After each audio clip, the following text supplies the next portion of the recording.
guys, Ron here, and a few months ago I took a few of my least favorite Pokemon and redesigned them. I changed them based on the various reasons I personally dislike each individual Pokemon there, and now we're gonna do it again. Some will have drastic design changes, while some will have only a few tweaks, but overall I will try my best to leave the concept of these Pokemon completely intact. Simisear is still gonna be a fire monkey, and Granbull is still gonna be a fairy dog. We're gonna even analyze the origins and design inspirations of each Pokemon so we can make sure they're still highlighted. Some of them will end up having their origins even more explicit in the final design. If you enjoyed this video, make sure to leave a like and share, cause there are more Pokemon I would love to redesign in future videos. So it seems like it's going to be a trend to redesign the Simis in this series. In the previous video I redesigned Simipour, but I'm not going to reiterate my uneasiness with the original Simi's design, so make sure to watch the first video to understand why I redesigned it to look the way it does right now. Ultimately, it comes to my personal tastes, regardless of whether or not you like it. A lot of you guys wanted me to redesign the other Simis to fit this new style. So I'm gonna move on to Simisear. Out of the three wise monkeys, it's based on the monkey that hears no evil, combined with Bosozoku bike gangs, and even a chef. I imagine that the point is that it's failing to hear no evil by becoming part of a bike gang that is loud and obnoxious, and also wears Toko Fuku. Since it's an example of a Pokemon whose concept I like, I'm going to redesign it to still look like a Simisear, but with all these origins highlighted even more so. And most importantly, making its proportions less goofy and cartoony, since that's my main gripe with it. Just making a head with more simian proportions and establishing the body shape. I want the hair design to be the same, but originally I wanted it to also incorporate a brow that makes the hair look like a helmet. I scrapped that though. Its sideburns cover a bit of its ear as if it can't hear as well as other Pokemon. The fur around its neck is supposed to resemble smoke, but also the collar of a leather flight jacket. Its arms are going to be long and monkey-like, and the stomach patterns are going to be more subtle. Its legs and feet are going to resemble the bottom half of those bike racing suits that Bosozoku could wear, along with their boots, remodeling the hair and then fine-tuning individual elements before adding the tail. You'll see that I'll change the proportions even more so in the final design, like making the face wider, shoulders broader, and abdomen shorter, so that it doesn't look like a man. Here it is, Simisear 2.0. Same stats and abilities, but now it at least looks confident and battle-ready.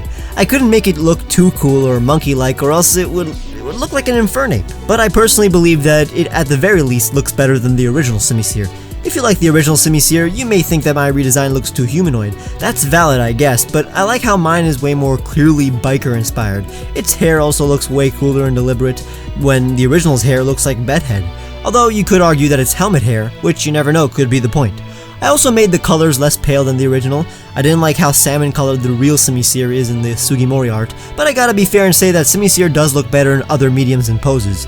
I'm sure mine would look better in more dynamic poses too. I do want to make a Simisage to fit this style, so please like the video and subscribe for part 3.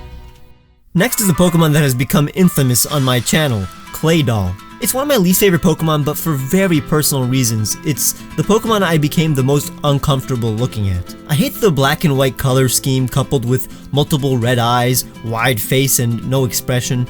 I believe it simulates the effect that I have when I'm looking at a spider or any scary creature with that color scheme, 2 body segments, and multiple red eyes. I love the concept and I think it's an objectively great design, but we're gonna redesign it to make me feel more comfortable. It's based on Dogu, these ancient spaceman-like figures, so we'll make sure it resembles its origin a tiny bit more faithfully.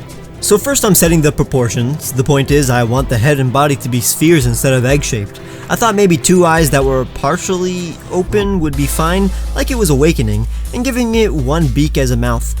Pupils and a mouth hole would give it some kind of expression, and a collar would help humanize this weird being. The body is pretty much the same with 1 chest design instead of 2, almost like an on button. Decided to make the design around the eyes look like visors, almost like it's an alien wearing a spacesuit and helmet. It's happy too. It's at peace, a serene space explorer. I was trying to double down on the space helmet concept, but I wasn't feeling it. I finally realized that it would look more interesting if I let it have multiple eyes, since with the mouth, it already looks less creepy, especially since the eyes are way more spaced out than the eyes of the original Claydol. I made 2 of them blink so it doesn't look like it's staring at the distance. I tried to find the right color scheme, but let me tell you, I was struggling. Here it is. I decided that silvery clay tones would make it look like the original Dogu's and futuristic. The purple and yellow complement each other and naturally transition from Baltoy's red accents. I love this Pokemon. I've already become more comfortable with the real Claydol after talking about it for years, but this one fixes everything. The eyes are wider apart, so it doesn't seem like a monstrosity. It's smiling, so I know it's having fun with life. Its head is spherical, so it doesn't look incongruous and disproportionate, and most importantly, it's not black and white, which apparently triggers some kind of fight or flight response in me. It is now a cute clay spaceman that is on a mission to find friendship. Next is Carnivine. It's supposed to look creepy and goofy at the same time, but to me its lower body is an undecided mess, and its face isn't appealing at all. You know, I guess I don't like wide faces, as we've seen from the last two. But it also suffers from the trend of putting googly eyes on an object and calling it a Pokemon. It serves its purpose as a Venus Flytrap Pokemon, but it's just that. A sentient Venus Flytrap, without any clever take or extra attributes. So unlike the rest of these redesigns where the design is still intact, I'm gonna basically create a new rendition of a Venus Flytrap Pokemon. It'll still be called Carnivine and share its color scheme and aesthetics, but it won't be the Carnivine you know. I laid out the segments of this Pokemon's body. I knew that I wanted the Venus Flytrap elements to be a collar instead of its face, and I wanted to make its face inside the Venus Flytrap, almost like a distant cousin of Toxapex. Originally it was going to be angry, but I thought a more playful and sinister look would be appropriate, so it doesn't stray too much from what I imagined Carnivine's personality to be. Instead of levitating vines, it has vine legs to walk around with, but that was all just a beta sketch. Now I'm making the actual sketch. And here it is. This version of Carnivine would ideally be grass dark. I like how it looks more sinister and lively. I wasn't a fan of how the original Carnivine levitates, so this one scurries around and even plants itself in the ground, closes its eyes, and lets the sweet aroma that comes from its face attract wild Pokemon that it can trap and eat. It has the ability Strong Jaw, but I'm open to any other ability. Now, I'm perfectly fine with a goofy design. It's a lighthearted, family-friendly franchise, and I get enjoyment from most Pokemon. But I'm not a fan when a Pokemon's personality is just vague goofiness. I like its personality to be more clear, and this one, while cartoony, is clearly sneaky and treacherous, which fits with the Venus Flytrap concept. I love this Pokemon to be running around in the overworld. Maybe like a Boo from Mario, this thing will follow you in the overworld when you're not looking, but when you turn around and look at it, it goes back in the ground and closes its eyes. Now it's time for Volbeat. I actually like its color scheme, and I'm fine that it's made to look cute, but I don't like how vague its expression is. It looks like a bald middle-aged man to me. And its Firefly attributes aren't as cool as you'd expect a Firefly to be. Its design is actually closer to a Firefly than you'd think. They kinda have these red-orange colors and black and yellow segments and antennas, so I'm gonna retain this in my design. Most importantly, it's slightly inspired by greasers and punks with 50s look, so popped collars with black leather jacket. Striped shirts were also pretty common in the 50s, so I'm gonna make the 50s aesthetic more prominent. I know that I want its body to be long like an actual Firefly. It's pretty iconic. I experimented with giving it segments like an actual Firefly with, yeah, I'll scrap this soon. At this point, its face is pretty much the same, but things change a bit once I make the collar sharper. I made its face smaller and more bug-like, and even gave it a little hair curl like a greaser or 50s cool kid, but it's just a pattern on its forehead and not actual hair. Finally made it look like it has an actual jacket on, but made it fluid with the design. I thought I found its color scheme, but off-screen I completely changed the color and proportions.